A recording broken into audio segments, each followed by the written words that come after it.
Cerita ini dimulai pada tahun 2025.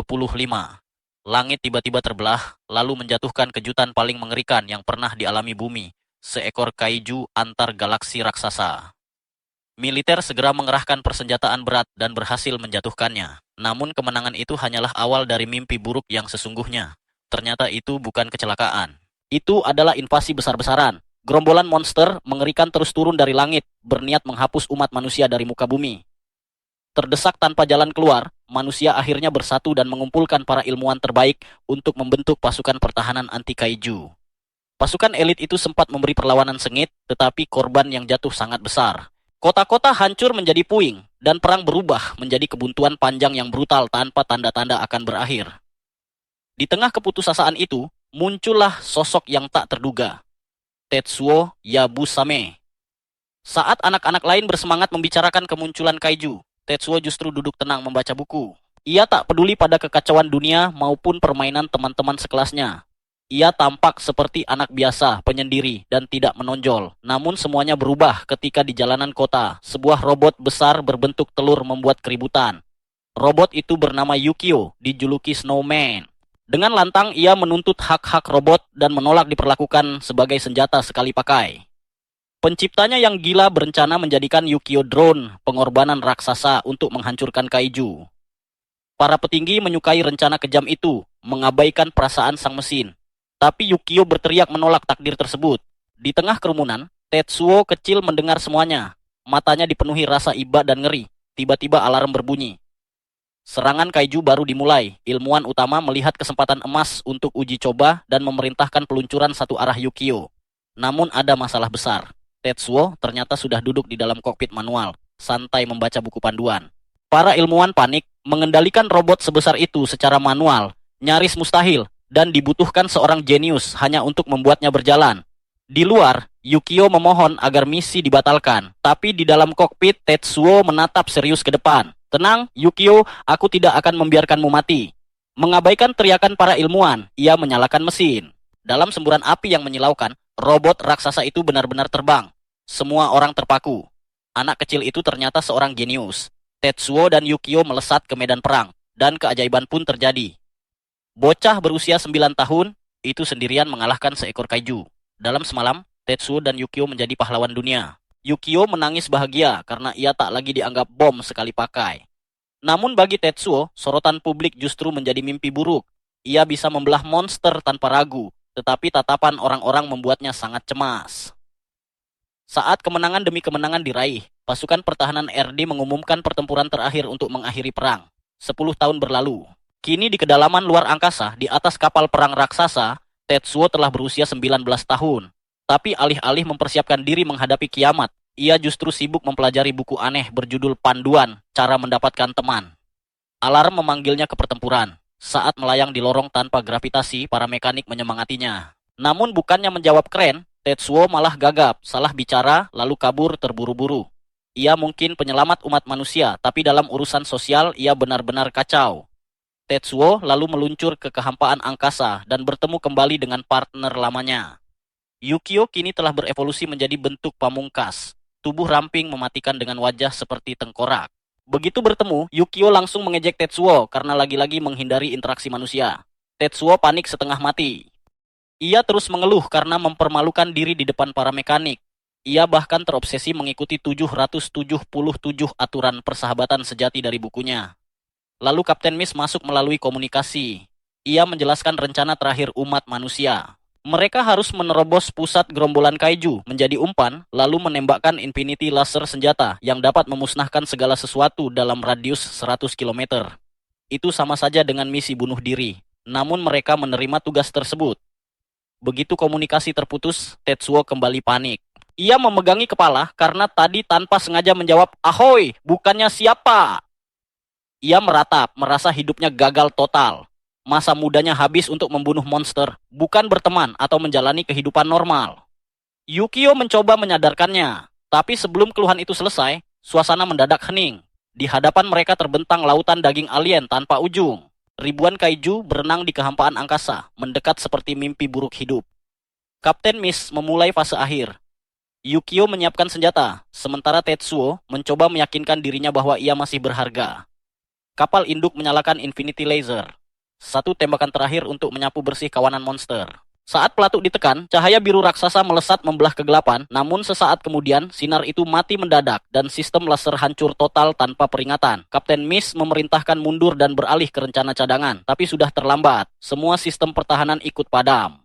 Lalu dari kehampaan, muncul kaiju sebesar planet yang menerjang dan menghancurkan bagian depan kapal induk. Kaca pecah dan awak kapal tersedot ke ruang hampa. Harapan terakhir, umat manusia pun musnah dalam sekejap. Yukio menolak menyerah. Ia menyerbu dengan seluruh kekuatannya, mengaktifkan jurus pedang Robo 40, memicu ledakan besar yang menelan monster itu. Namun ketika asap menghilang, kaiju itu sama sekali tak terluka dan monster-monster lain terus bergerak menembus puing-puing yang terbakar.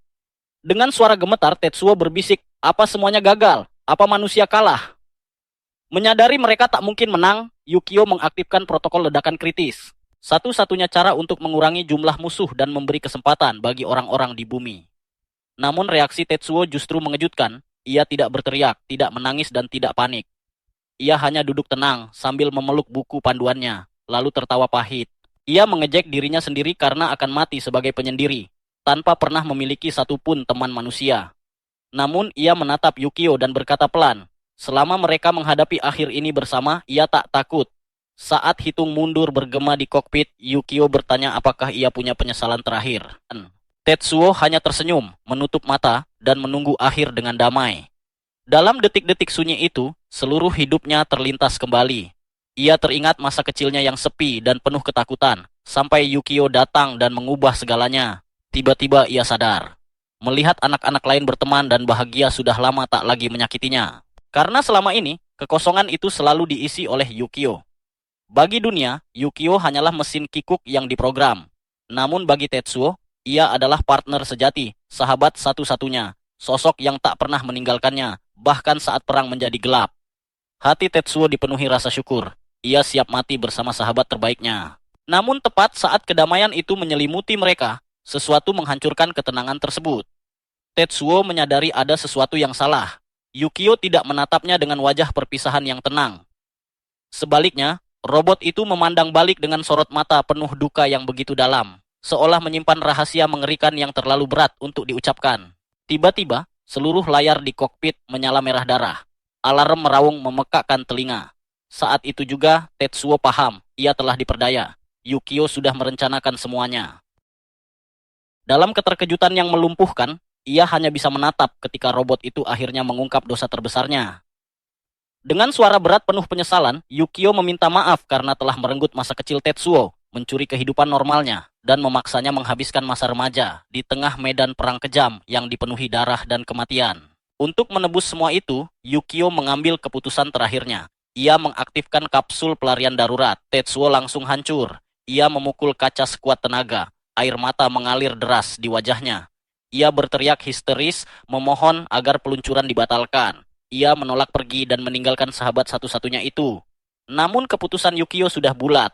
Dengan satu gerakan tegas, ia melontarkan kapsul itu keluar, mengirim Tetsuo menjauh ke kehampaan luar angkasa yang dingin dan tanpa akhir. Semakin jauh kapsul itu melayang, Tetsuo yang terisak menjeritkan janji terakhirnya.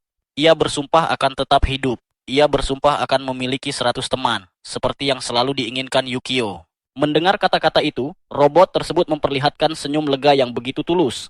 Dan sesaat kemudian, ledakan cahaya dahsyat meledak bagai kiamat. Gelombang energi raksasa menyapu segalanya, memusnahkan seluruh gerombolan kaiju dalam satu pengorbanan legendaris yang tak akan pernah terlupakan. Lalu semuanya gelap dan sangat sunyi. Sampai akhirnya, suara otomatis tanpa emosi memecah kegelapan. Mode tidur beku dinonaktifkan, pendaratan berhasil di tujuan. Saat Tetsuo terbangun, tubuhnya kaku dan lemas di dalam kapsul sempit yang sesak. Dengan tangan gemetar, ia mengusap lapisan es di monitor untuk memeriksa catatan penerbangan, dan saat itulah kenyataan lain datang. Ia benar-benar telah kembali ke bumi. Ia mendarat darurat di Jepang. Namun selama berada dalam tidur mode beku, waktu telah berlalu selama 10 tahun penuh. Satu dekade lenyap begitu saja dalam sekejap mata. Tetsuo melangkah keluar sambil menahan napas. Dalam benaknya, ia membayangkan akan disambut panas terik bulan Agustus di kampung halamannya, serta hiruk-pikuk kota yang dulu akrab di telinganya. Namun yang datang justru angin beku menusuk tulang. Ia perlahan membuka mata. Dan apa yang dilihatnya membuat darahnya seakan berhenti mengalir. Tidak ada cakrawala kota, tidak ada matahari musim panas, dan tidak ada manusia. Seluruh dunia telah hancur, gedung pencakar langit yang runtuh, sisa-sisa peradaban manusia, semuanya terkubur oleh hamparan es mematikan dan badai salju tanpa akhir sejauh mata memandang. Planet ini membeku sepenuhnya. Tetsuo tidak terbangun di rumah. Ia terbangun di kuburan putih tak berujung. Sebuah bumi bola salju yang kejam dan tak mengenal ampun. Namun, satu pertanyaan terus menghantam benaknya. Kenapa semuanya membeku? Dengan panik, Tetsuo mencoba mencari penjelasan masuk akal. Mungkin hanya Shizuoka yang terkena bencana. Ya, mungkin tempat lain masih baik-baik saja. Dengan sisa harapan, ia segera masuk kembali ke kapsul pendaratannya dan memeriksa catatan re-entry. Lalu kenyataan menamparnya keras. Monitor menunjukkan bumi, tapi bukan lagi bola biru yang indah. Planet itu kini berubah menjadi bola salju raksasa yang melayang di angkasa. Tetsuo terdiam. Selama 1 dekade ia menghilang, dan seluruh dunia membeku dalam musim dingin abadi. Pikirannya berputar liar. Bagaimana dengan peradaban manusia? Apakah semuanya musnah? Namun yang paling menusuk hatinya adalah janji lama yang pernah ia ucapkan. Ia pernah berjanji akan punya teman, namun kini tak ada manusia. Bayangan masa lalu kembali muncul. Di ruang UKS sekolah, Tetsuo muda duduk sendirian, berlatih kanji dengan wajah muram. Di luar ruangan itu, ia dianggap aneh. Pahlawan yang bolos kelas demi menyelamatkan dunia. Anak-anak biasa bahkan tak mau mendekatinya. Saat ia hampir menyerah, dokter sekolah pernah berkata padanya, "Tetsuo, kau penting. Karena hanya kamu yang mampu memikul hal mustahil itu." Seorang anak kesepian yang menanggung berat seluruh dunia. 22 jam kemudian, Tetsuo kelelahan dan hampir kehabisan tenaga. Ia membuka ruang penyimpanan kapsul untuk mencari makanan darurat. Namun yang ia temukan justru sebuah rekaman video rusak milik Yukio. Suara mecha itu terdengar parau. Ia tidak bermimpi soal kejayaan atau bahan bakar mahal. Harapan terakhirnya sederhana, agar pilotnya pulang, menjalani hidup biasa yang bahagia, dan punya banyak teman. Mendengar suara sahabatnya yang telah mati membuat hati Tetsuo hancur, tapi sekaligus menyalakan api baru dalam dirinya. Ia menghapus air mata, mengenakan jaket, mengambil perlengkapan, lalu melangkah keluar ke padang es. Tujuannya jelas, yakni ia akan mencari teman. Kalau perlu, ia gali mereka dari bawah es. Berbekal buku keramat berjudul Teman Sejati dalam 777 Langkah. Karya Profesor Lonely Ewoki, ia membaca aturan pertama, keluar dari rumah. Maka kapsul itu ia jadikan markas, lalu mulai menjelajah mencari penyintas. Tak lama kemudian, ia melihat seseorang duduk diam di sebuah excavator mini. Dengan semangat seperti anjing emas yang melihat pemiliknya, Tetsuo berlari mendekat. Namun saat ia menepuk orang itu, lengannya patah dan jatuh seperti es batu. Orang itu telah lama mati membeku. Dengan sedih Tetsuo menunduk memberi hormat. Tapi saat ia menyalakan mesin ekskavator itu, mesinnya hidup. Matanya berbinar karena baru saja mendapat kendaraan baru. Dengan gembira, ia mengendarai alat berat kecil itu hingga sampai di tepi kawah raksasa yang menganga gelap. Menurut teorinya, jika permukaan bumi membeku, manusia pasti berlindung di bawah tanah. Ia menarik napas, bersiap berteriak memanggil calon teman pertamanya. Namun rasa canggung sosial menghantamnya seketika. Ia meringkuk malu di atas es, yakin bahkan anjing liar pun tak mau berteman dengannya. Saat itulah bayangan besar jatuh menutupi tubuhnya. Ia menoleh. Seekor monster ikan jelek luar biasa berdiri di belakangnya, kaiju antar galaksi. Ternyata makhluk-makhluk itu juga sampai ke bumi. Tetsuo panik total. Melawan monster luar angkasa dengan ekskavator mini jelas ide buruk. Ia langsung mundur, tapi tepian es runtuh. Ia jatuh ke jurang gelap gulita. Ketika sadar, ia berada di dasar kawah. Tubuhnya sakit, tapi masih hidup. Lalu ia melihat sekeliling. Jalanan membatu dalam es. Lampu kota terjebak dalam gletser. Sebuah kota manusia utuh, terkubur dalam makam dingin dan air matanya hampir jatuh. Namun ia tak patah semangat. Ia naik kembali ke ekskavator kuningnya. Dunia boleh membeku, namun misi mencari teman tetap berjalan. Tiba-tiba sang kaiju muncul kembali dari balik es. Liurnya menetes rakus. Mata Tetsuo langsung menajam. Anak penakut itu seolah telah lenyap, digantikan sosok pilot veteran yang kembali bangkit. Tanpa ragu ia menyerbu, mengayunkan bucket ekskavator seperti tongkat baseball. Namun hantaman keras itu hanya memantul dari kulit monster yang keras membatu. Tetsuo segera mundur, memaksa dirinya tenang dan menganalisis. Serangan monster selalu lurus ke depan. Makhluk itu jelas ingin menelannya utuh. Jika tak punya senjata, maka ia harus membuat senjata sendiri. Saat Kaiju membuka mulut lebar untuk serangan terakhir, kata-kata sang dokter kembali terngiang di kepalanya. Kau penting karena kau pembunuh Kaiju. Dengan seluruh tenaga yang tersisa, Tetsuo mencabut bucket dari lengan hidrolik ekskavator, lalu mengubahnya menjadi tombak logam raksasa. Dalam satu teriakan, ia menusukkannya lurus ke tenggorokan monster hingga menembus otaknya. Itulah darah pertama yang tumpah di bumi bola salju.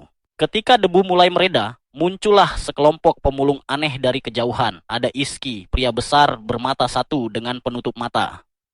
Ada Ao, gadis berambut perak dengan tatapan tenang. Dan ada Makoto, anak kecil yang bersembunyi di balik hoodie kuning kebesaran. Mereka menatap bangkai Kaiju dengan mata berbinar. Bagi mereka, itu bukan monster, melainkan harta karun hidup. Saking gembiranya, mereka bahkan melempar Ao ke udara seperti pemenang festival. Namun kegembiraan itu berhenti seketika saat mereka melihat Tetsuo berdiri di dalam mulut monster. Tubuhnya berlumuran darah. Kekacauan pun pecah. Mereka mengira pria itu adalah iblis yang baru keluar dari perut Kaiju. Dalam kepanikan, Ao terjatuh telak ke tanah. Bagi Tetsuo, pemandangan itu justru terasa seperti mukjizat, manusia sungguhan. Setelah sekian lama, akhirnya ia bertemu sesama manusia. Dengan tangan gemetar, ia buru-buru membuka buku panduannya. Langkah berikutnya adalah senyum. Maka Tetsuo pun tersenyum selebar mungkin. Sayangnya, dengan tubuh penuh darah, wajah pucat, dan mata kurang tidur, senyum itu justru membuatnya tampak seperti psikopat gila. Kelompok pemulung itu semakin ketakutan, sementara Tetsuo yang terlalu lega akhirnya melihat manusia lain, langsung roboh dan pingsan seketika. Saat terbangun, ia mendapati dirinya berada di gua es bawah tanah yang bercahaya biru. Para pemulung sedang sibuk memotong bangkai Kaiju, mengambil daging, tulang, dan kulitnya satu persatu. Tetsuo mencoba bangun, namun kemudian tersadar akan sesuatu. Tangannya terikat dan ia kini adalah tahanan, namun mengikat mantan pilot adalah kesalahan besar. Berkat latihan menghadapi tekanan gravitasi mematikan selama bertahun-tahun, Tetsuo dengan santai melepaskan bahunya dari sendi, meloloskan tangan dari ikatan, lalu memasangnya kembali. Sementara itu, para pemimpin regu sedang berpesta merayakan kemenangan. Iseki dan Otoichi, si berkacamata, terus menyemangati Ao, sambil membanggakan bahwa kota bawah tanah mereka, Mall, malam ini akan berpesta besar. Otoichi bahkan terbawa perasaan sampai menangis, mengenang masa kecil Ao, yang dulu sering terisak sendirian. Kini gadis itu telah tumbuh menjadi pemimpin yang dihormati. Momen hangat dan menyentuh itu mendadak hancur ketika seorang anggota kru berlari panik sambil berteriak sekeras-kerasnya. Orang yang tadi kita ikat hilang. Gangguan dalam sistem mereka kini benar-benar lepas. Para pemulung rupanya bukan sekadar memotong daging monster. Mereka sedang mengebor tubuh makhluk itu demi bahan bakar. Dua pekerja menyalurkan cairan gelap dan hangat dari tubuh monster untuk menyalakan lampu minyak mereka. Tetsuo menyaksikan cara bertahan hidup yang brutal itu dengan penuh kekaguman. Di dunia putih, beku yang menyerupai neraka ini, manusia ternyata tidak menyerah dan mati begitu saja. Mereka beradaptasi. Mereka mengubah mimpi buruk kosmik yang menghancurkan dunia menjadi sumber kehidupan. Namun ketenangan itu kembali pecah. Putra kecil Takamura, yaitu Joji, bermain-main dan berjalan menjauh, mengabaikan semua larangan keras. Bocah itu berlari lurus ke zona berbahaya, tepat di bawah bongkahan es raksasa yang tidak stabil. Tetsuo melihat retakan muncul di atas kepala anak itu. Ia langsung berlari sekuat tenaga, tetapi jaraknya terlalu jauh. Ia tidak akan sempat dan butuh jangkauan tambahan. Meraih pipa logam panjang di dekatnya, sosok kikuk itu seolah menghilang. Yang muncul adalah veteran pilot mecha sejati. Dengan naluri tempur yang tertanam dalam tubuhnya, ia menyalurkan insting bertarung robot raksasa ke gerakan manusia biasa. Teknik pedang, satu tebasan ala robot pun dilepaskan. Bongkahan es mematikan itu hancur berkeping-keping, tepat sesaat sebelum menimpa Joji. Takamura segera datang memarahi putranya yang menangis keras karena rasa lega bercampur marah. Setelah itu, ia menoleh kepada Tetsuo. Suasana tampak mulai tenang, sampai dua pekerja berkacamata saling berpandangan. Kami kenal semua orang di mall, tapi belum pernah melihatmu. Tubuh Tetsuo langsung membeku. Pikirannya panik, teringat aturan nomor 3 dalam bukunya, yakni, perkenalkan dirimu. Kecemasan sosialnya memuncak. Ia gagap, berkeringat dingin, dan tak mampu menyusun kalimat dengan benar. Para kru mulai mengepungnya dengan tatapan curiga. Namun Takamura menghentikan semuanya dengan satu tamparan keras kepada anak buahnya. Menyuruh semuanya diam, karena Tetsuo telah menyelamatkan anaknya. Pria besar dan menakutkan itu melangkah maju. lalu mengulurkan tangan bersarung tebalnya. Namaku Takamura. Untuk pertama kalinya, dalam 10 tahun yang menyakitkan, Tetsuo merasakan hangatnya jabat tangan manusia lain. Perasaan itu begitu kuat hingga akhirnya ia mampu bicara. Takamura resmi menyambutnya ke klub bawah tanah mereka, bahkan menjanjikan steak kaiju premium jalur belakang, selama pemimpin regu yang tegas, Nishimura, tidak mengetahuinya. Namun baru saja nama itu disebut, sosok yang dimaksud muncul. Ao, komandan berambut perak, bersama Iseki yang bertubuh besar, akhirnya tiba di dasar kawah. Iseki langsung menunjuk Tetsuo, ingin menangkap penyusup itu. Tetapi Ao, yang tetap tenang dan penuh perhitungan, menepisnya. Ancaman aktif terhadap Mol lebih penting, ceritanya nanti saja. Ia pun membalikkan badan untuk membantu memanen bangkai monster. Tiba-tiba, dari entah mana, seekor kaiju raksasa lain menerjang masuk ke lokasi. Dari gerak-geriknya, makhluk itu ingin merebut bangkai monster yang kalah dan juga Tetsuo. Ia lebih dulu mengusap lembut tubuh kaiju yang telah mati itu. Lalu, seketika, makhluk tersebut kehilangan kendali dan mengamuk. Naluri veteran Tetsuo langsung menjerit memberi peringatan bahwa ada sesuatu yang sangat salah. Dari bentuk tulangnya hingga gerakannya yang liar dan tak menentu, makhluk itu jelas berbeda dari sampah galaksi yang pernah ia hadapi di orbit dan jauh lebih mematikan. Sebelum siapapun sempat benar-benar memahami ancaman tersebut, monster itu sudah menerjang, menyambar salah satu pemulung dan mencabiknya tanpa ampun hingga darah berhamburan, menandai dimulainya pembantaian. Tetsuo hanya bisa menatap ngeri. Mecha raksasa bersenjata miliknya, Yukio, telah lama hilang. Tombak ekskavator daruratnya pun hancur, membuatnya kini berdiri tanpa senjata apapun di hadapan predator puncak yang haus darah. Panik menghantam, pikirannya berpacu mencari cara untuk membunuh monster itu. Namun saat ia menoleh pada para penduduk bawah tanah dengan harapan akan adanya senjata rahasia atau taktik bertarung di terowongan, yang ia temukan hanyalah ketakutan yang sama. Mereka membeku dalam teror. Ketika monster raksasa itu menjulang dan mengaum keras hingga mengguncang seluruh gua es, semua orang sadar ini bukan sekadar ancaman, melainkan pembantaian besar-besaran yang menunggu terjadi, membuat para pemulung menjatuhkan alat kerja mereka karena kini mereka bukan lagi pemburu melainkan mangsa. Namun Komandan Ao menolak membiarkan satu orang lagi dimangsa. Saat monster menerkam korban kedua, ia melompat tanpa ragu ke zona maut dan menarik orang itu dari ambang kematian di detik terakhir. Sebelum berlutut menghantamkan dahinya ke tanah es, menyesali pria yang gagal ia selamatkan. Rasa duka itu segera berubah menjadi naluri bertahan hidup saat ia berteriak. Aktifkan mesin kabut darurat, membuat ventilasi industri raksasa menyemburkan asap putih tebal yang menelan seluruh kawah dan monster. Sementara Komandan Ao meraih megapon dan memerintahkan semua orang naik ke jaring kargo besar untuk kabur. Perintah itu diulang oleh Otoichi dan seluruh kru, Iseki, Takimura, bahkan si kecil Makoto memanjat dinding es curam secepat mungkin karena nyawa mereka benar-benar bergantung pada itu. Pengalihan tersebut berhasil, semua orang lolos, kecuali Tetsuo. Ia berdiri sendirian di tengah kabut pekat, menatap siluet mengerikan kaiju yang kini membalas tatapannya, membuat pikirannya kacau antara naluri lamanya sebagai penyelamat umat manusia yang menyuruhnya bertarung dan kenyataan pahit bahwa ia kini hanyalah manusia tanpa senjata. Apa yang sebenarnya kulakukan? Tanpa Yukio, ia sadar melawan monster sebesar itu dengan tangan kosong sama saja bunuh diri, membuat jiwa pahlawannya berbenturan dengan tubuh rapuhnya. Maju berarti mati, mundur berarti membiarkan mimpi buruk ini berlanjut. Di sisi lain, evakuasi berlangsung kacau saat Takimura memeluk anaknya sambil berteriak agar Tetsuo berhenti menjadi pahlawan dan segera lari. Namun Tetsuo tidak mendengarkan.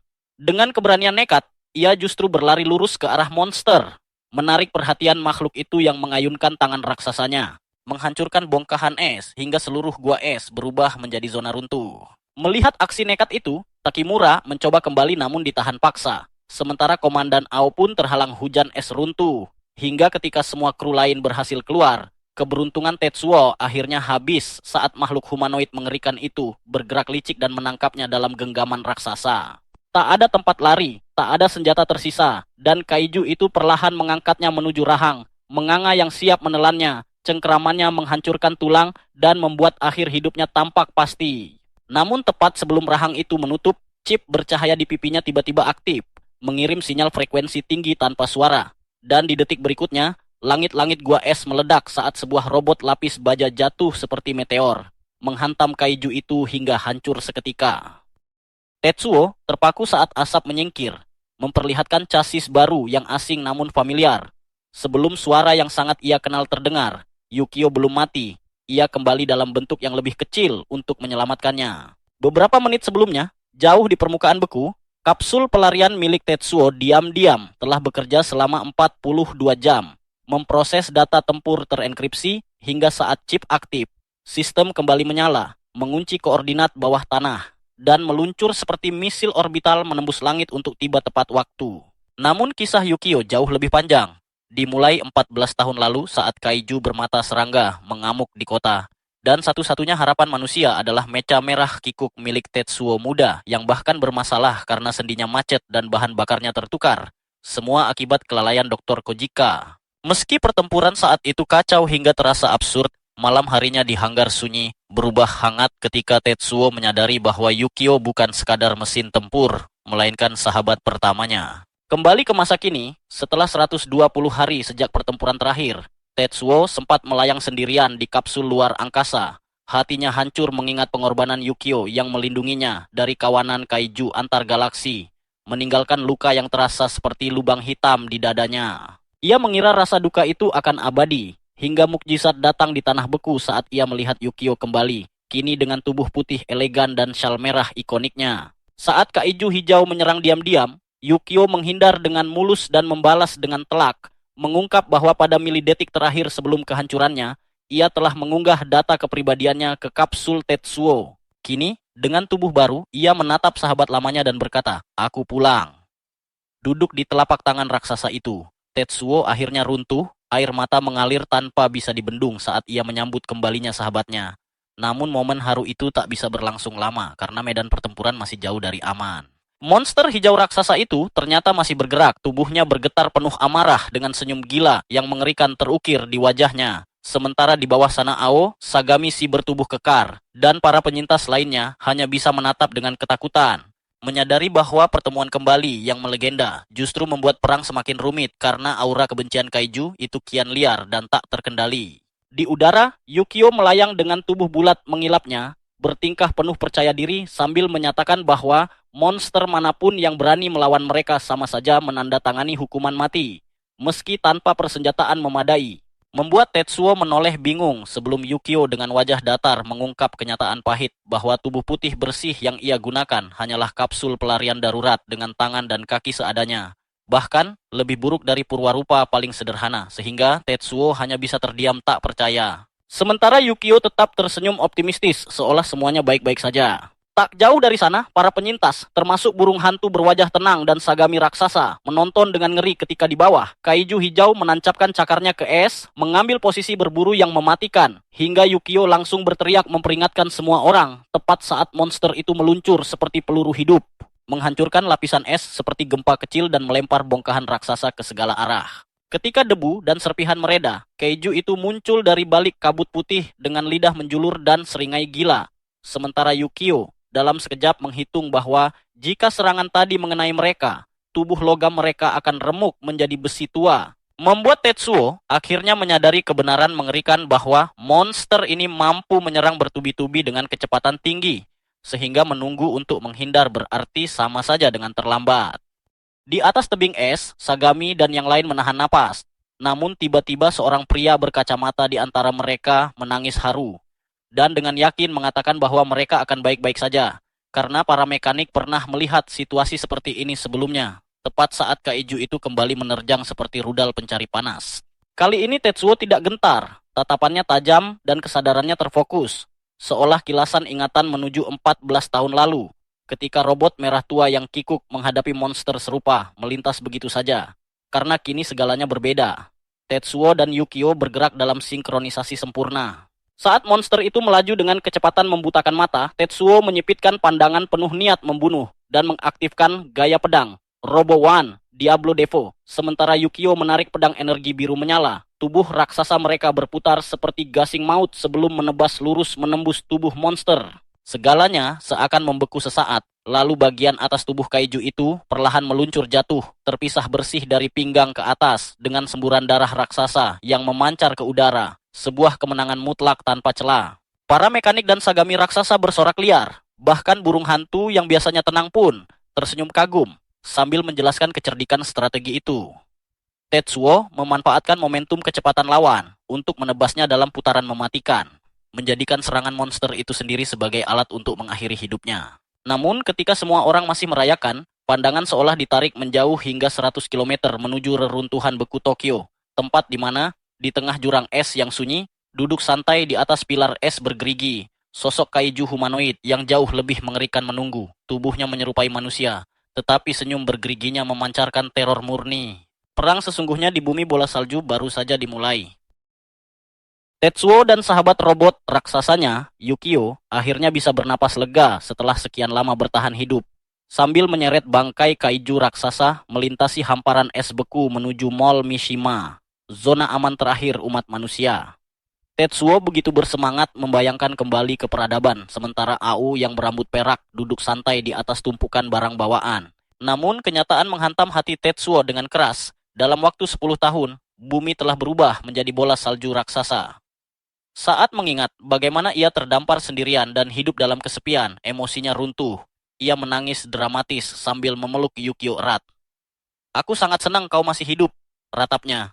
Yukio mencoba bersikap keras dan mengeluh karena tangisan itu terasa berlebihan. Tetapi tanpa diduga robot raksasa itu justru ikut meneteskan air mata beberapa saat kemudian. Di belakang mereka, kelompok milisi hanya bersorak gembira karena kini mereka tidak akan kelaparan lagi. Tiba-tiba, Ao muncul membawa sesuatu yang sangat berharga, sebuah kaleng nanas emas yang masih utuh. Di dunia beku seperti ini, gula hanyalah legenda, sehingga kaleng itu terasa seperti harta karun langka. Saat dibuka, aroma manisnya langsung menyebar ke udara, dan mata Ao berbinar seperti hati merah muda. Tetsuo langsung berkeringat melihat betapa berharganya benda itu. "Apakah benar aku boleh memakannya?"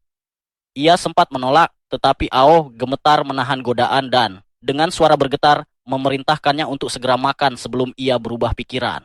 Ia membalikkan badan sambil menjelaskan bahwa mereka telah menyelamatkan nyawanya. Jadi ia harus membalas dengan sesuatu yang setara. Dan bagi Ao, buah kalengan itu nilainya sama dengan nyawanya sendiri. Karena tak enak menolak, Tetsuo pun menggigit sepotong nanas itu. Seketika Ao menjerit seolah jiwanya hancur. Tetsuo panik dan hendak memuntahkannya, tetapi Ao hanya meratap karena persediaan nanas dunia baru saja berkurang. Sementara Yukio dengan canggung menyarankan agar semuanya dibagi bersama. Rasa manis buah itu begitu luar biasa, hingga Ao tanpa sadar berterima kasih kepada para dewa sebelum sempat berdoa. Namun suasana mendadak berubah serius. Ternyata alasan Ao membagikan harta sucinya itu adalah untuk menyampaikan informasi penting. Ia memperkenalkan diri dengan resmi, "Aku Aonoi." Tetsuo dengan semangat membalas perkenalan itu, sementara Yukio hanya melontarkan komentar sinis. Ao lalu menatap Tetsuo dengan sangat serius.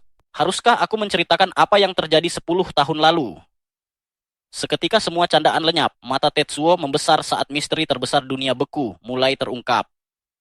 10 tahun lalu, di Jepang, hari itu bermula seperti musim panas biasa di pantai, hingga sesuatu muncul dari lautan, bukan dari luar angkasa, melainkan bangkit dari samudra. Seekor kaiju humanoid dengan senyum mengerikan muncul, diiringi bola-bola putih raksasa yang melayang di sekelilingnya. Militer mencoba bertindak, tetapi bahkan belum sempat menembakkan satu peluru pun, suhu dunia langsung turun drastis. Bola-bola putih itu menyebar ke seluruh penjuru bumi, lalu badai suhu nol mutlak menyapu segalanya. Tak ada perang heroik, tak ada perlawanan terakhir, hanya pembekuan instan yang mengubah manusia menjadi patung es dalam sekejap. Sejak hari itu, suhu bumi tak pernah naik sedikit pun. Ini bukan perang, melainkan eksekusi massal. Kembali ke masa kini, Tetsuo benar-benar terkejut. Satu kaiju saja mampu melakukan semua ini, tepat setelah dirinya pergi. Tapi bagaimana dengan RD, pasukan anti kaiju terkuat itu?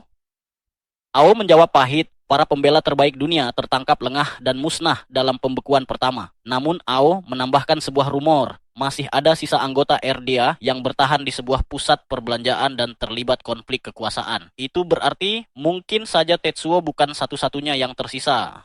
Harapan kecil pun kembali menyala. Tak lama kemudian mereka tiba. Tersembunyi jauh di dalam ngarai es raksasa berdiri sebuah sekolah menengah pertama. "Selamat datang di Mall Mishima." Tetsuo begitu bersemangat hingga kabar burung langsung menyebar di dalam. "RD kembali. Kita menang perang." Namun kenyataannya hanya seorang penyelamat dan robot raksasa yang datang. Meski begitu, ratusan penyintas berlari keluar sambil bersorak menyambut mereka. Tetsuo, yang terharu oleh sambutan hangat itu, kembali menitikkan air mata sebelum memasang pose kemenangan paling kaku dan aneh yang pernah ada, membuat Yukio malu melihatnya. Namun untuk pertama kalinya dalam 10 tahun, Tetsuo merasa dirinya benar-benar seorang pahlawan. Di dalam, Ao menjelaskan bagaimana tempat itu bertahan hidup, 200 orang tinggal bersama, terdiri dari para pencari barang, para pembangun, dan para teknisi yang kini terpukau melihat Yukio serta Ao. Dengan santai, Ao bahkan mengaku bahwa dirinya adalah kepala bagian keuangan. Namun, tur hangat itu terhenti mendadak karena ternyata Ao diam-diam kabur keluar sebelumnya, membuat para tetua sangat marah. Saat itulah, pria besar bernama Takamura maju dan menawarkan diri untuk menjaga Tetsuo. Dengan tatapan serius, ia berkata, "Pertama-tama akan kutunjukkan tempat itu." Tetsuo langsung berkeringat dingin, membayangkan sesuatu yang mencurigakan. Ia mengira akan dibawa ke ruang rapat, tetapi ternyata Takamura justru menyeretnya ke pemandian air panas sungguhan. Setelah 10 tahun membeku di luar angkasa, air panas itu terasa seperti surga bagi Tetsuo. Tetapi di balik kenyamanan itu, pikirannya justru dipenuhi pertanyaan. Mengapa Mal Mishima begitu hangat sementara dunia di sekitarnya membeku tanpa salju sedikit pun? Dengan wajah dingin yang mengintimidasi, Takamura menyuruhnya menenangkan pikiran. Lalu tanpa basa-basi menjatuhkan fakta, mengejutkan bahwa di bawah Mall Mishima terkubur seekor kaiju. Mendengar itu, Tetsuo hampir meloncat keluar dari bak mandi. Namun Takamura segera menenangkannya dan memastikan bahwa makhluk itu aman, sebelum akhirnya mengatakan bahwa sudah waktunya mendengar kisah tentang sang penjinak kaiju yang menyelamatkan mereka semua.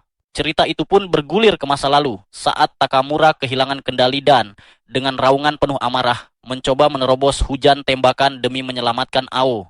Tetapi para penyintas lain menjatuhkannya ke atas es dan menahannya mati-matian sambil berteriak bahwa itu adalah misi bunuh diri. Lebih kejam lagi, mereka mengatakan bahwa Ao sudah tidak bisa diselamatkan karena telah memakan daging kaiju.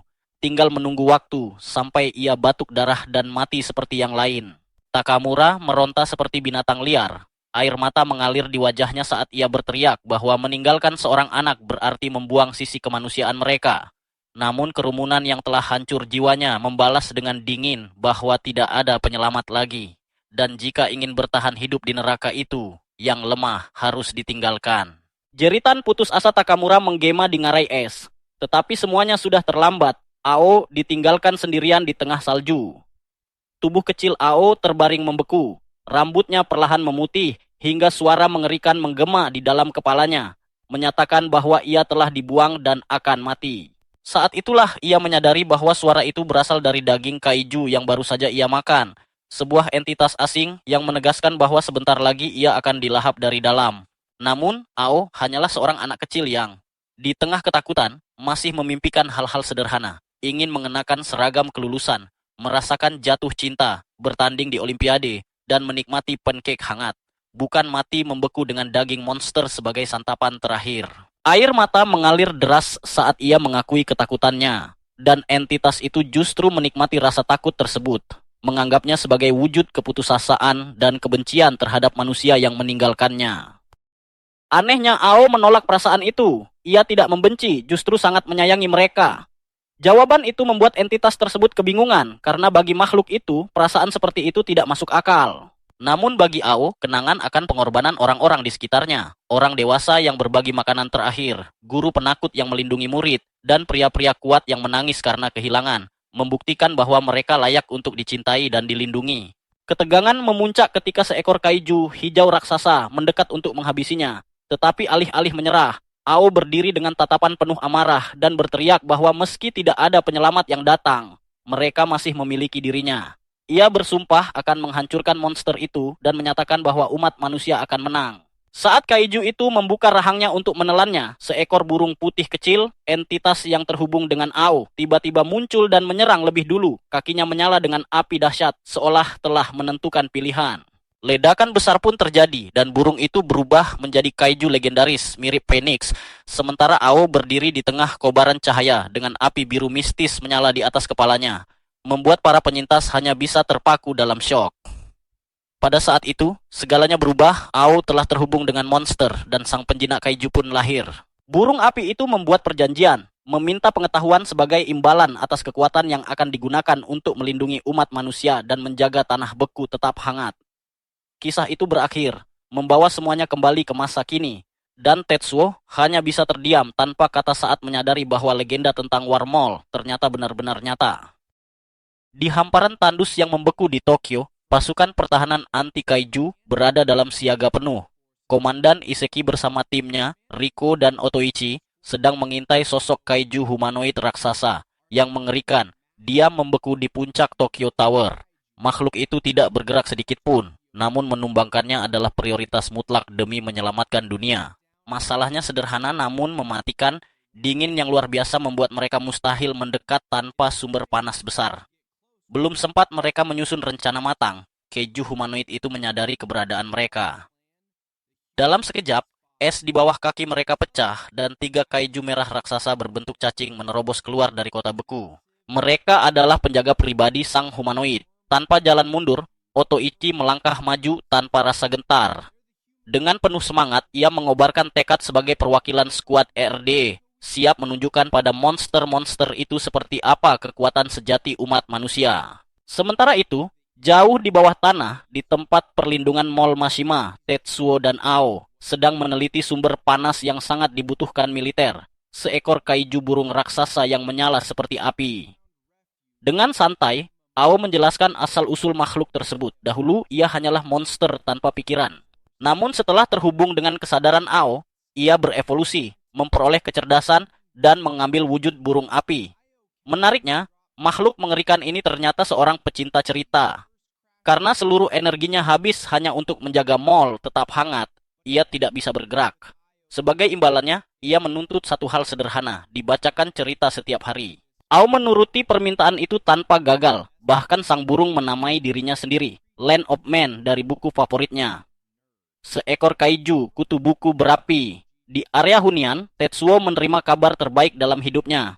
Seorang pria tua bernama Takimura secara resmi menerimanya menjadi bagian dari keluarga Takamura. Kebahagiaan itu mendadak berubah menjadi kekacauan ketika Tetsuo tanpa sengaja melihat putri Takimura, Hagane, dalam keadaan setengah berpakaian. Amarah langsung meledak. Hagane mengangkat kunci Inggris besar, mengancam akan menghancurkan ingatan Tetsuo. Otaknya langsung shutdown, dan ia pun pingsan seketika. Saat terbangun, suasana berubah.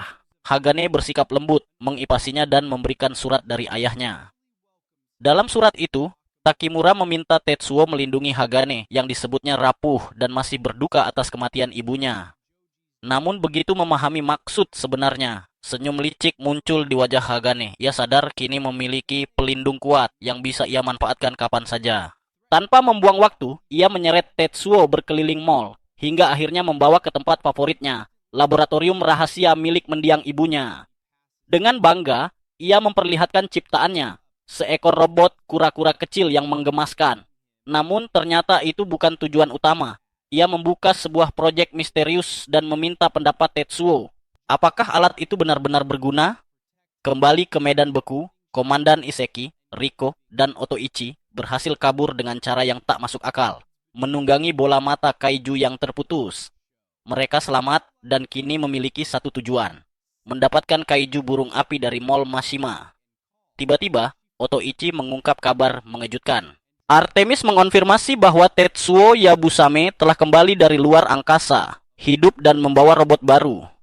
Mata satu-satunya milik Iseki melebar, lalu ia tersenyum dingin. Rencananya berubah. Mereka tidak hanya akan merebut sumber panas, tetapi juga membajak mesin milik Tetsuo. Dengan berdiri tegak di tengah badai salju, Iseki menyatakan bahwa penyelamat yang telah gugur telah bangkit kembali, dan pasukan anti-kaiju akan menjadi pihak yang menyelamatkan dunia. Di mall, suasana kembali hangat.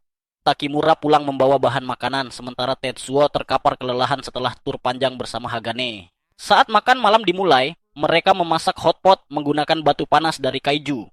Takimura memperingatkan agar tidak memakan daging kaiju karena berbahaya. Setelah mengucapkan syukur, Tetsuo mencicipi makanannya. Rasanya luar biasa. Kehangatan itu terasa nyata. Untuk pertama kalinya ia merasakan arti memiliki keluarga. Malam pun tiba. Tetsuo tidak bisa tidur. Air mata bahagia mengalir di pipinya. Ia menandai 2 hal lagi dari daftar 770. 7 langkah untuk berteman, makan bersama dan tidur berdampingan. Ia berbisik pelan kepada Yukio, berjanji akan mengingat hari sempurna ini selamanya. Namun di sampingnya, kenyataan jauh lebih kelam. Hagane menggeliat dalam tidurnya, air mata mengalir. Ia terjebak dalam mimpi buruk, mengingat saat ibunya dimakan hidup-hidup oleh kaiju kadal raksasa di padang es.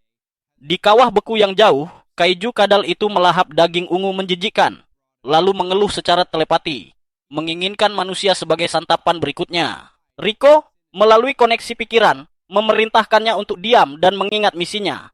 Namun monster itu mengabaikannya. Kesal, Riko menyadari bahwa kaiju bernama Artemis itu sepenuhnya membangkang. Tapi Otoichi tetap tenang. Ia menjelaskan bahwa kemampuan telepati jarak jauh makhluk itu adalah keuntungan besar. Iseki tersenyum kejam. Ia sadar mereka mendapatkan jackpot, 200 pengungsi, mesin baru, dan Tetsuo sendiri ada di satu tempat. Saat Riko bertanya apakah mereka harus memusnahkan semuanya, jawabannya singkat dan dingin. Ya, mereka akan menggunakan warga sipil sebagai sandera, lalu membantai semuanya. Seminggu kemudian, di bengkel rahasia, Tetsuo dan Hagane berhasil menyelesaikan berbagai senjata peledak berat. Hagane mengaku tidak bisa tidur karena berurusan dengan bahan berbahaya. Saat ditanya alasannya, ia justru meminta Tetsuo berjongkok, lalu menepuk kepalanya dengan lembut. Seketika, Tetsuo kembali pingsan. Melihat itu, Hagane tersenyum pahit. Ia teringat ibunya yang dulu melakukan hal yang sama, dan malam itu, suasana makan malam terasa hangat dan penuh kebersamaan, seolah badai besar belum datang menghampiri. Takimura menyebut bahwa sudah 45 hari berlalu sejak ibu Hagane meninggal dunia. Saat menatap meja makan, Hagane menyadari sesuatu yang ganjil. Tetsuo kini duduk di kursi milik ibunya yang kosong. Aneh, namun terasa begitu wajar, seolah kehangatan lama masih tersisa di sana. Namun, perasaan hangat itu hancur seketika. Sebuah kilas balik yang brutal menghantam pikirannya. Suara mengerikan saat tubuh ibunya dilahap hidup-hidup oleh kaiju kadal raksasa.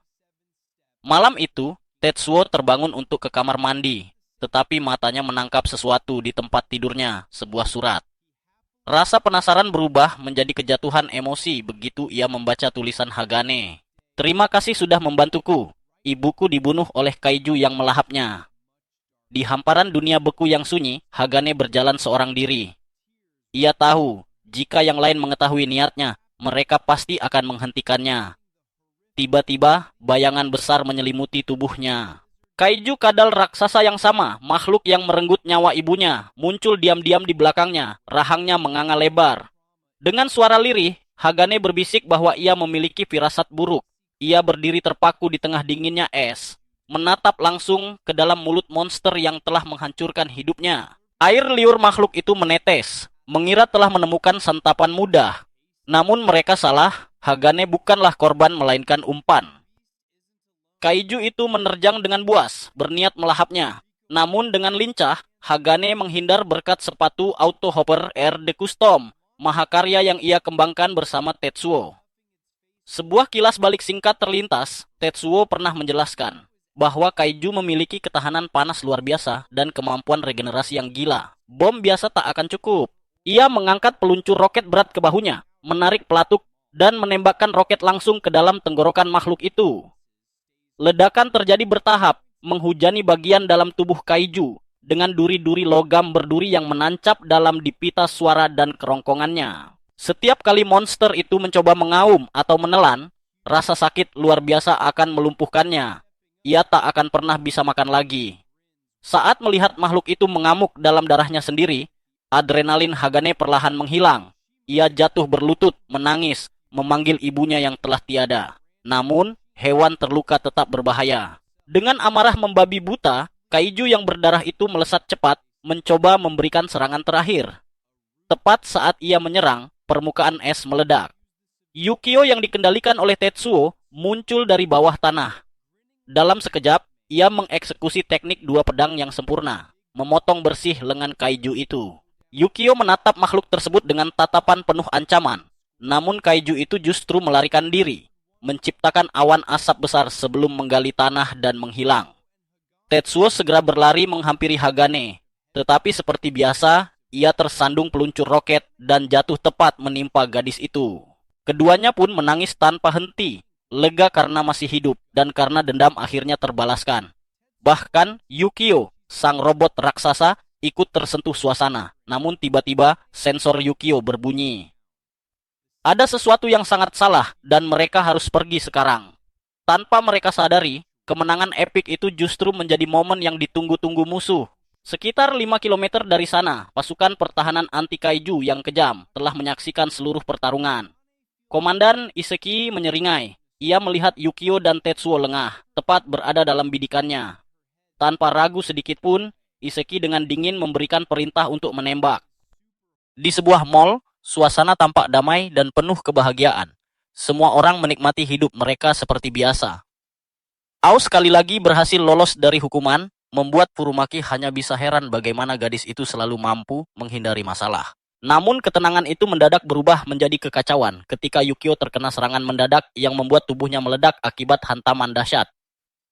Cerita kemudian membawa kita kembali ke masa 19 tahun sebelumnya, tepatnya pada tahun 2025, saat kaiju antar galaksi pertama kali menyerbu bumi. Demi menghadapi ancaman itu, organisasi bernama RD dibentuk.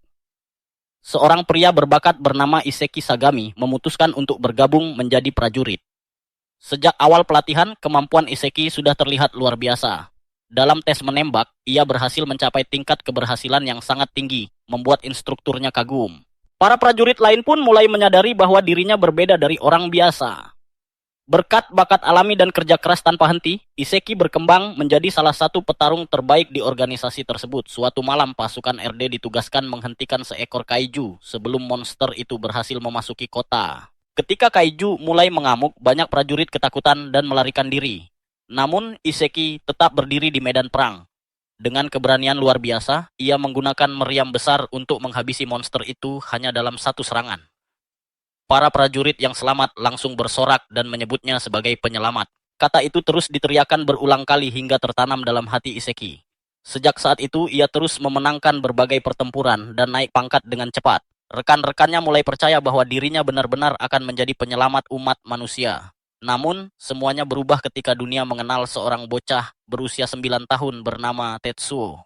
Anak itu muncul secara tiba-tiba dengan sebuah robot raksasa dan berhasil mengalahkan kaiju seorang diri. Media sosial langsung dipenuhi pujian untuknya. Orang-orang mulai menyebut Tetsuo sebagai penyelamat baru dunia. Hal itu membuat Iseki sangat tidak senang. Tidak lama kemudian, organisasi RD mulai mengurangi jumlah pasukan karena robot milik Tetsuo dianggap jauh lebih efektif dibanding tentara biasa. Banyak prajurit marah karena mereka merasa usaha dan pengorbanan mereka diabaikan begitu saja. Meski tampak tenang, Iseki juga tidak menerima kenyataan itu. Ia mencoba simulator robot untuk memahami kekuatan teknologi tersebut, tetapi hasilnya justru mengecewakan. Menurutnya, robot itu lamban dan tidak cukup responsif untuk bertarung secara efektif. Sementara itu, popularitas Tetsuo terus meningkat. Ia berhasil mengalahkan banyak kaiju dengan kerusakan seminimal mungkin. Orang-orang yang diselamatkannya terus memujinya sebagai penyelamat sejati. Dunia mulai melupakan para prajurit biasa dan hanya memandang Tetsuo sebagai harapan umat manusia. Bagi Iseki, semua itu terasa seperti penghinaan. Suatu hari, 3 kaiju antar galaksi muncul secara bersamaan.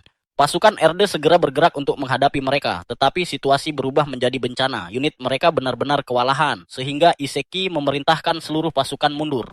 Saat semua orang melarikan diri, Iseki justru maju sendirian melawan monster itu. Ia menembaki kaiju tanpa rasa takut dan bahkan mengaku dirinya sebagai penyelamat dunia. Ia sudah siap mati demi membuktikan tekadnya. Namun tepat ketika kaiju hendak membunuhnya, Tetsuo datang dan mengalahkan monster tersebut dengan mudah. Melihat itu, kebencian Iseki kepada Tetsuo semakin besar. Ia bahkan mengarahkan senjatanya ke arah bocah itu, tetapi pelurunya sudah habis. Sejak saat itu, Iseki memutuskan untuk memperoleh kekuasaan sebesar mungkin agar bisa menyingkirkan Tetsuo. Ia terus naik pangkat dengan kecepatan luar biasa. Setelah memiliki pengaruh besar di dalam organisasi, Iseki mulai menjalankan rencananya. Ia mengatakan kepada para petinggi bahwa menaruh seluruh harapan dunia pada satu orang adalah tindakan bodoh. Menurutnya, dunia membutuhkan lebih banyak penyelamat. Karena itulah, ia mengusulkan pembentukan tim baru yang terdiri dari anak-anak berbakat. Dengan dirinya sebagai instruktur utama, mereka diyakini mampu melampaui Tetsuo. Usulan itu diterima dengan antusias. Pada tahun 2030, kelompok anak-anak tersebut resmi dibentuk di bawah nama RD. Mereka dilatih untuk menjadi generasi penyelamat baru dan menggantikan posisi Tetsuo di mata dunia. Namun beberapa tahun kemudian, dunia mengalami bencana besar yang dikenal sebagai pembekuan besar. Pada tahun 2035, pertempuran terakhir antara Tetsuo dan RD berakhir dengan kegagalan total. Setelah itu, nama RD perlahan menghilang dari ingatan masyarakat. Meski begitu, Iseki dan anak-anak didiknya berhasil bertahan hidup dari kondisi mengerikan tersebut. Mereka keluar dari masa kelam itu dengan kekuatan yang jauh lebih besar. Bertahun-tahun kemudian, Iseki mendengar kabar mengejutkan bahwa Tetsuo telah kembali dari luar angkasa. Mendengar hal itu, ia merasa kesal karena musuh lamanya ternyata masih hidup. Kini, Iseki bertekad merebut kekuatan kaiju api milik Mishima dan mesin baru milik Tetsuo. Baginya, dunia tidak membutuhkan penyelamat selain RD. Kembali ke masa sekarang, Yukio tiba-tiba merasa ada sesuatu yang buruk akan terjadi. Ia segera menyuruh Tetsuo masuk ke dalam gedung. Namun sebelum mereka sempat bereaksi, bawahan Iseki menembakkan senjata kaiju mereka. Serangan itu langsung menghantam Yukio dan menyebabkan kerusakan besar pada tubuhnya. Melihat sahabatnya terluka parah, Tetsuo langsung panik dan berlari menghampirinya. Di sisi lain, Iseki dan kelompoknya justru merayakan keberhasilan serangan tersebut. Mereka percaya bahwa kemenangan kini berada di tangan mereka karena mall milik Mishima telah kehilangan senjata terkuatnya.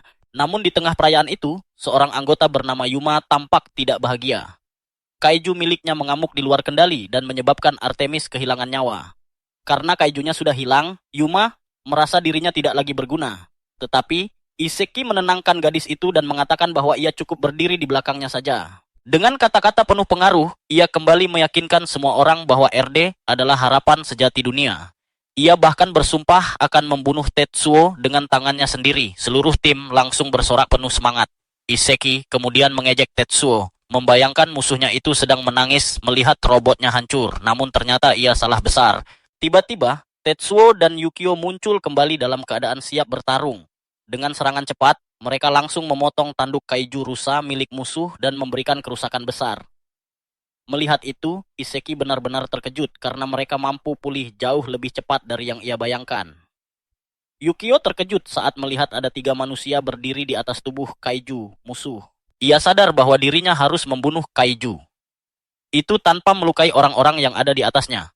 Meski hanya memegang 1 pedang, ia tetap menggunakan teknik 6 pedangnya dan langsung menyerang. Di sisi lain, sang kolonel segera memahami situasi yang terjadi. Ia memerintahkan Toi untuk mengirim anggota RD lainnya menuju kaiju mereka masing-masing. Pada saat yang sama, Tetsuo melancarkan serangan dahsyat, namun ia langsung terpana ketika serangannya meleset begitu saja. Salah satu kaiju menggunakan kemampuan aneh yang benar-benar mustahil. Dalam sekejap, seluruh tim menghilang begitu saja. Tetsuo sampai kehilangan kata-kata. Sejak kembali bertarung, ia sudah berkali-kali menghadapi hal di luar logika, tetapi teleportasi tetap terasa terlalu gila untuk dipercaya. Yukio juga ikut tercengang, bahkan dirinya tidak bisa menyembunyikan kekaguman terhadap kemampuan kaiju tersebut. Di tengah kekacauan itu, Iseki mendengar suara dari robot milik Yukio dan akhirnya memahami sesuatu. Kini ia sadar bahwa Yukio telah menukar tubuhnya. Sementara itu, Tetsuo mulai mempertanyakan apa arti kata mustahil. Api milik kaiju Ao saja sudah melanggar logika, jadi ia mulai bertanya-tanya bagaimana semua kekuatan ini bisa ada. Melihat kebingungan itu, Iseki mulai menjelaskan teori tentang hubungan manusia dan kaiju. Ia mengatakan bahwa banyak orang percaya manusia hanya memakai sebagian kecil kemampuan otaknya. Jika seluruh potensi otak itu dibuka, maka manusia mungkin bisa memperoleh kekuatan hiperfisik seperti teleportasi atau manipulasi api. Namun menurut Iseki, teori itu sepenuhnya salah. Ia memberi contoh sederhana, jika sebuah penyedot debu dipasangi komputer super canggih, apakah benda itu akan berubah menjadi microwave? Tentu tidak. Perangkat lunak mungkin bisa ditingkatkan, tetapi perangkat keras tetap memiliki batas. Tubuh manusia biasa tidak akan mampu menghasilkan api atau melakukan teleportasi, seberapa hebat pun otaknya, tetapi semuanya berubah ketika otak manusia terhubung dengan tubuh kaiju. Kaiju memiliki tubuh yang mampu berubah bentuk dan beradaptasi di segala lingkungan. Jika tubuh seperti itu digabung dengan otak manusia yang memiliki potensi tersembunyi, maka lahirlah kekuatan supernatural. Dengan kata lain, para penjinak kaiju hanyalah otak yang membuka seluruh kemampuan tubuh kaiju mereka. Penjelasan itu membuat Tetsuo dan Yukio terkejut. Kini mereka akhirnya memahami hubungan sebenarnya antara manusia dan kaiju. Namun mereka tidak punya waktu lama untuk mencerna semuanya. Para pahlawan segera sadar bahwa mereka sudah dikepung. Hagane marah dan menuntut jawaban tentang siapa sebenarnya kelompok itu dan mengapa mereka menyerang sesama manusia. Sayangnya, sang kolonel tidak menjawab sedikit pun. Anak buahnya hanya tertawa mengejek. Saat itulah Hagane sadar bahwa identitas mereka bukan masalah utama sekarang. Yang paling penting adalah mereka sedang berada dalam situasi mematikan. Yukio bahkan sudah kehilangan setengah tubuhnya. Mereka harus menghadapi 5 kaiju dan 5 penjinak kaiju sekaligus. Situasinya terasa nyaris mustahil untuk dimenangkan. Sementara itu di Mall Mishima, Ao terlihat santai bermain dengan kursinya. Teman-temannya terus menyuruhnya serius, tetapi tiba-tiba ia melihat sesuatu yang aneh di langit malam. Kembali ke medan perang, Iseki berbicara kepada dirinya sendiri. Ia bersumpah bahwa tim RD tidak akan kalah, terutama dari Tetsuo. Ia bahkan berniat membunuh Tetsuo dengan tangannya sendiri. Karena itu, ia memutuskan mengubah rencana. Alih-alih langsung menuju Mishima, mereka akan mengerahkan seluruh kekuatan untuk menghabisi Tetsuo sekarang juga. Melihat situasi itu, Hagane mulai panik. Sementara itu, Tetsuo justru menjadi sangat tenang. Meski keadaan tampak tanpa harapan, ia tetap melakukan satu hal yang paling ia pahami. Ia mengambil posisi bertarung. Gerakan kecil dari tangan Tetsuo saat mulai mengendalikan robotnya membuat bulu kuduk Iseki merinding. Ia segera memerintahkan Otoichi untuk mengirim peringatan kepada seluruh penjinak kaiju lainnya. Itu adalah Code Orange. Otoichi terkejut karena peringatan seperti itu hampir tidak pernah digunakan, namun Iseki memaksanya untuk segera melakukannya. Dengan kemampuan kaijunya, Otoichi mengirim kartu oranye kepada seluruh anggota RD. Salah satu anggota bahkan merasa heran karena menurutnya, robot milik Tetsuo hanyalah target mudah. Ia mempertanyakan apakah kode orange benar-benar diperlukan. Namun di sisi lain, Tetsuo sudah berhenti memikirkan banyak hal. Ia hanya fokus bertarung. Para penjinak kaiju mulai memerintahkan monster mereka bergerak maju. Tetsuo bersiap menghadapi pertarungan terbesar dalam hidupnya. Tetapi tiba-tiba musuh justru berlari melewatinya. Mereka memilih mundur demi memprioritaskan misi utama. Dalam sekejap, seluruh tim RD menghilang kecuali sang kolonel. Kolonel itu menjelaskan bahwa mereka sebenarnya bisa memenangkan pertarungan. Tetapi mereka akan kehilangan setidaknya 3 kaiju. Seperti biasa, Iseki tetap tenang dan penuh perhitungan. Ia lalu bertanya apakah Tetsuo tahu kemana gerombolan kaiju mereka sedang bergerak. Para pahlawan langsung merasa ngeri ketika menyadari jawabannya. Kaiju-kaiju itu sedang menuju Mishima. Mereka diperkirakan tiba dalam 4-5 menit dan itu juga merupakan batas waktu milik Tetsuo. Tetsuo langsung sadar bahwa ia harus mengalahkan musuh yang tersisa lalu mengejar gerombolan kaiju sebelum mencapai mall. Jika gagal, semua orang di sana akan mati. Sang kolonel mulai menghitung mundur sambil mengejek bahwa Tetsuo sempat diam selama 10 detik penuh. Iseki lalu memperingatkan bahwa kehancuran akan segera datang. Mendengar itu, Yukio langsung menyerang dengan marah, namun ia terpental hanya dengan satu pukulan. Seekor monster mengerikan kini berdiri di hadapan mereka. Para pahlawan pun membeku ketakutan. Dengan dingin, Iseki memerintahkan kaiju miliknya untuk menghancurkan mereka semua. Kaiju bernama Hercules akhirnya mulai bergerak menyerang. Saat Hercules bergerak menyerang, Iseki terus melanjutkan hitung mundurnya. 10 detik lagi telah berlalu, dan ia memperingatkan bahwa waktu Tetsuo semakin sedikit. Dengan panik, Yukio mengingatkan bahwa mereka harus segera mengalahkan musuh ini, lalu menghentikan gerombolan kaiju sebelum mencapai Mishima. Kaiju baru yang muncul dari salju itu terasa berbeda dari sebelumnya. Bahkan Tetsuo bisa merasakan bahwa monster ini adalah yang terkuat sejauh ini. Serangannya begitu cepat hingga Tetsuo sama sekali tidak mampu bereaksi. Melihat itu, Iseki mengejeknya dan berkata bahwa ia kembali ke bumi beku ini 10 tahun terlambat. Kini saatnya membuktikan apakah ia mampu mengalahkan Hercules dan melindungi rumah barunya. Pertarungan pun dimulai. Kecepatan Hercules benar-benar mengerikan. Gerakannya nyaris tak terlihat membuat Tetsuo kesulitan bertahan. Ia pun meminta Yukio segera melakukan sesuatu. Ternyata, Yukio sudah siap. Ia langsung mengaktifkan escape pod transformasi miliknya bernama Snowflake dan memakai fungsi rahasia nomor 2. Tetsuo mengira sesuatu yang luar biasa akan muncul, tetapi ternyata itu hanya kursi tambahan untuk Hagane duduk. Kebingungan, ia bertanya kenapa fitur seperti itu dibuat. Dengan santai, Yukio menjelaskan bahwa ketika bentuk final robot itu dirancang, dialah yang mengusulkan escape pod yang juga bisa berubah menjadi robot. Ayah Tetsuo menyukai ide tersebut dan meminta tambahan gagasan lain. Saat itulah, Yukio mengusulkan agar pod itu bisa menampung lebih dari 1 orang. Menurutnya, selama perjalanan 2 tahun melintasi luar angkasa, mustahil Tetsuo tidak mendapatkan teman. Ia yakin suatu hari nanti Tetsuo pasti ingin membawa teman-temannya bersamanya. Kini, setelah 10 tahun berlalu, Yukio merasa sangat bahagia karena fitur itu akhirnya benar-benar dipakai. Bahkan, ia menjelaskan bahwa pod tersebut memiliki berbagai fungsi lain demi kenyamanan teman-teman Tetsuo. Mulai dari alat pemanggang hingga meja untuk bermain board game bersama. Setelah Hagane duduk, Tetsuo meminta semuanya berpegangan erat. Mereka langsung berguncang hebat saat ia menghindari salah satu serangan monster itu.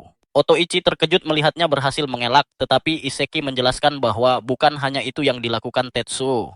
Ia sebenarnya sedang menyiapkan serangan balasan. Dalam sekejap, Tetsuo melancarkan teknik 6 pedangnya dan berhasil melukai Hercules. Namun kemudian mereka menyadari sesuatu yang mengerikan. Tetsuo sebenarnya tidak sepenuhnya berhasil menghindari serangan tadi. Dengan nada menyesal, ia meminta maaf kepada Yukio karena demi melancarkan serangan balasan itu, ia harus mengorbankannya. Luka yang diterima baru terlihat sekarang ketika Yukio roboh ke tanah. Rupanya, di detik terakhir Hercules sempat melancarkan tendangan balik yang menghantam mereka. Saat itulah para pahlawan benar-benar sadar bahwa musuh mereka luar biasa kuat. Bahkan monster itu mulai memahami pola serangan mereka. Situasi semakin memburuk. Di tengah keadaan itu, Hagane memanggil Tetsuo sambil menangis. Ia meminta maaf karena merasa sangat tidak berguna. Namun ternyata air matanya bukan hanya karena putus asa. Ia baru saja menyadari sesuatu yang penting.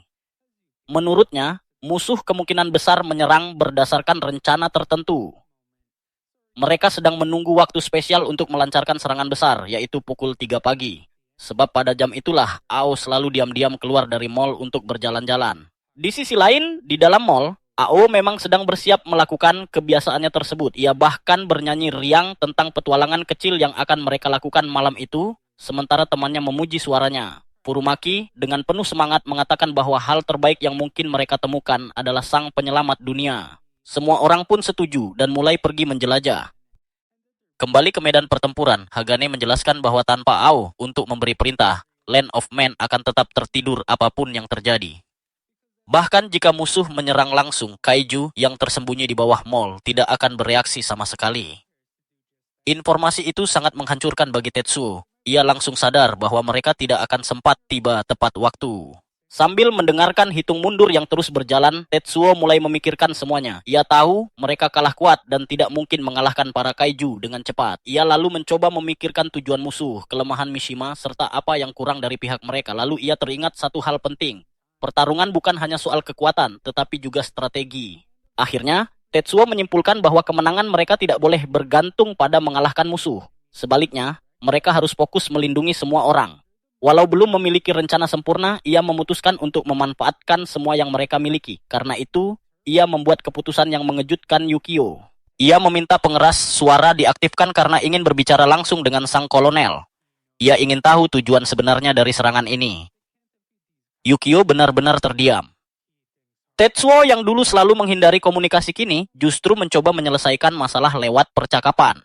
Melihat itu, Yukio sadar betapa besar perubahan yang dialami Tatua sejak tinggal di Mall Mishima. Dengan membuka hatinya kepada orang lain, ia akhirnya memperoleh keberanian untuk tidak lagi takut berhubungan dengan orang lain. Bagi Yukio, ini adalah langkah besar. Sementara hitung mundur terus berjalan, Tetsuo mulai mengumpulkan keberaniannya. Ia mengingat semua kegagalan komunikasinya di masa lalu, semua momen canggung ketika ia salah mengucapkan kata-kata. Namun kali ini berbeda. Dengan dukungan penuh dari Yukio, akhirnya ia berbicara langsung kepada sang kolonel dan bertanya mengapa mereka melakukan semua ini. Semua orang terdiam karena terkejut. Sang kolonel kemudian tertawa kecil dan berkata bahwa ia dengan senang hati akan menjawab. Ia mengungkapkan bahwa organisasi PA melakukan semua ini demi menyelamatkan dunia. Varian humanoid yang menyebabkan zaman es besar ternyata masih berada di Tokyo dan mereka berniat menjadi pihak yang akan menjatuhkannya. Untuk mencapai tujuan itu, mereka membutuhkan kaiju api milik Mishima. Mendengar penjelasan tersebut, Tetsuo langsung mendapatkan ide. Tanpa ragu, ia mengusulkan sesuatu yang mengejutkan semua orang. Jika tujuan mereka sama, kenapa mereka tidak bekerja sama saja? Semua orang tercengang, bahkan sang kolonel tampak benar-benar mempertimbangkan usulan itu. Sementara itu, Yukio mulai cemas karena ia takut telah membuat kesalahan besar dengan membiarkan Tetsuo berbicara langsung kepada musuh. Sang kolonel kembali menunjukkan sisi gilanya saat emosinya meledak tanpa kendali. Dengan penuh kebencian, ia mengatakan bahwa hidup terasa tidak adil karena Tetsuo selalu menjadi pusat perhatian. Padahal menurutnya, pemuda itu sama sekali tidak pantas mendapatkannya. Bahkan, ia mengaku selalu berdoa setiap hari agar Tetsuo gagal. Baginya, keberadaan Tetsuo hanyalah penghalang yang harus disingkirkan. Ia ingin hidup pemuda itu berakhir secepat mungkin. Setelah komunikasi terputus, Tetsuo hanya terdiam dalam kegelapan. Kata-kata sang kolonel membuatnya kembali mengingat alasan kenapa ia selama ini membangun tembok besar di hatinya dan memilih menjauh dari orang lain. Namun sebelum ia sempat tenggelam dalam pikirannya, sang kolonel kembali menjentikan jari dan memerintahkan Hercules melanjutkan serangan. Monster raksasa itu langsung bergerak brutal. Dengan kecepatan luar biasa, Hercules menghantam Yukio tanpa memberi kesempatan bernapas. Serangannya datang bertubi-tubi hingga kedua pahlawan itu hanya bisa bertahan hidup. Situasi semakin buruk ketika tangki partikel milik Yukio terkena serangan. Kondisi mereka kini benar-benar berada di ambang kehancuran. Di tengah kekacauan itu, Tetsuo berteriak memanggil Yukio. Namun semuanya sudah terlambat. Hercules kembali mengayunkan serangan mematikan dan memotong tubuh Yukio sekali lagi. Dengan tubuh yang nyaris tak bisa bergerak, ia berkata lirih agar mereka tidak menangis sebelum akhirnya roboh ke tanah. Namun sang kolonel masih belum puas. Ia memerintahkan Hercules untuk terus menyerang tanpa henti dan mengakhiri hidup Tetsuo saat itu juga. Monster itu mulai menginjak-injak tubuh Yukio dengan brutal. Melihat semua itu, mental Tetsuo mulai runtuh. Ia merasa telah gagal total. Jika mereka kalah di sini, maka pasukan musuh akan mencapai Mall Mishima dan semua orang di sana akan mati. Pikiran buruk terus menghantui dirinya, termasuk percakapannya dengan sang kolonel yang membuat luka lama di hatinya kembali terbuka. Namun di tengah keputusasaan, Tetsuo memaksa dirinya untuk bangkit. Ia sadar bahwa terus tenggelam dalam rasa bersalah hanya akan menghancurkan semuanya. Kini tujuan mereka hanya satu, yaitu mencapai Mall Mishima secepat mungkin sebelum Kaiju tiba lebih dulu. Mendengar tekad itu, Yukio segera mengaktifkan Augment miliknya. Mereka melesat ke langit dengan kecepatan maksimum sambil mencoba mencapai ketinggian yang tidak bisa dijangkau oleh Hercules. Sayangnya, harapan itu langsung pupus. Dalam sekejap, Hercules berhasil menyusul mereka. Monster itu memahami rencana mereka dan langsung mengejar tanpa ragu sedikit pun. Melihat hal itu, Tetsuo mulai mempertanyakan dirinya sendiri. Apakah mereka akan kalah lagi? Apakah ia benar-benar tidak mampu mengalahkan Kaiju?